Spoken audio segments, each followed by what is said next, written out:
오늘 우리가 함께 볼 하나님의 말씀은 출애굽기 15장 22절에서 27절 말씀입니다.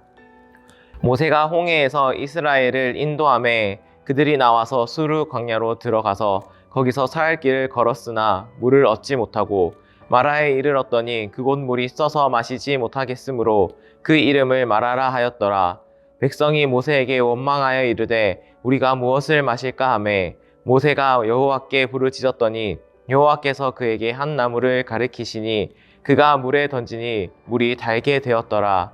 거기서 여호와께서 그들을 위하여 법도와 율례를 정하시고 그들을 시험하실세 이르시되 너희가 너희 하나님 나 여호와의 말을 들어 순종하고 내가 보기에 의를 행하며 내 계명에 귀를 기울이며 내 모든 규례를 지키면 내가 애굽 사람에게 내린 모든 질병 중 하나도 너희에게 내리지 아니하리니 나는 너희를 치료하는 여호와임이라. 그들이 엘림에 이르니 거기에 물샘 12과 종려나무 70그루가 있는지라. 거기서 그들이 그 물 곁에 장막을 치니라. 아멘.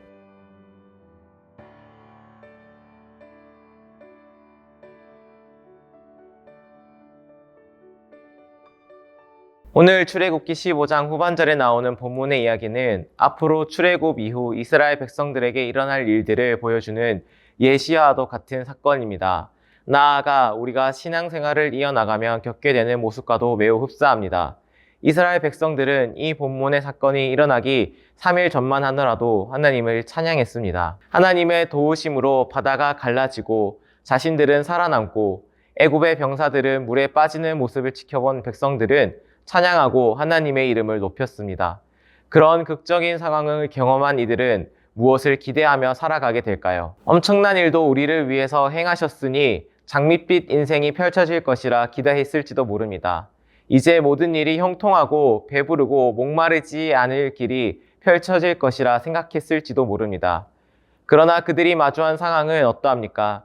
3일 동안 물을 마시지 못하고 겨우 다다른 곳에 물은 마실 수 없다는 사실을 마주한 이스라엘 백성들은 어떠한 모습을 보이나요?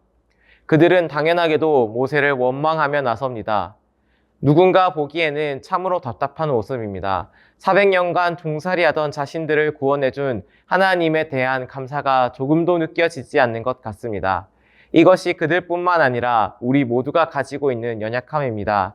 하나님께서 베푸신 은혜를 크건 작건, 많건 적건 쉽게 그 은혜를 저버리고 인간적인 생각과 판단으로 돌아갑니다. 그것이 이스라엘 백성들이 보여줬고 우리가 보여주는 모습입니다. 그렇다면 이런 생각이 들지도 모릅니다. 하나님은 어째서 이런 상황을 마주하게 하시는 걸까? 오늘 그 이유가 나오게 됩니다. 모세가 여호와 하나님께 부르짖으니 하나님께서 물을 깨끗하게 하는 방법을 알려주십니다. 여기서 한 가지 주목해야 하는 것은 하나님께서 물을 즉시 깨끗하게 하신 것이 아니라 말씀을 통해 이끄시고 순종함을 보시고 살리셨다는 것입니다. 하나님은 어려운 상황을 마주한 자신의 백성들이 하나님을 찾고 또 말씀의 순종함으로 나아오는지 보고자 하십니다. 하나님을 그저 기적과 은혜를 베푸시는 존재로 보지 않고 섬기고 따르는 자로 나아가고 있는지 보시고자 하셨던 것입니다. 하나님은 말씀을 듣고 순종하며 나아오는 이들, 말씀에 따라 의롭게 살아가는 백성들을 살리겠다고 말씀하십니다.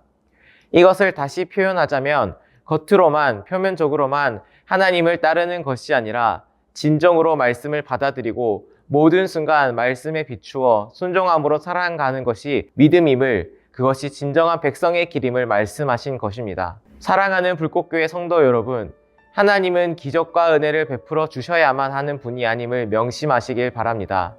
기적과 은혜를 베풀어 주실 때만 믿음으로 찬양하며 나아가는 것은 누구나 할 수 있는 행동입니다. 하나님은 우리의 어려움을 이길 수 있도록 힘주시고 인도해 주시지만 그때는 우리가 하나님의 말씀에 귀 기울이고 순종해야 할 때임을 기억하기를 소망합니다. 하나님을 우리가 섬기고 예배할 분임을 명심함으로 오늘 삶 가운데에서 말씀의 순종함이 꼽히는 거룩한 하루가 되기를 간절히 소망합니다.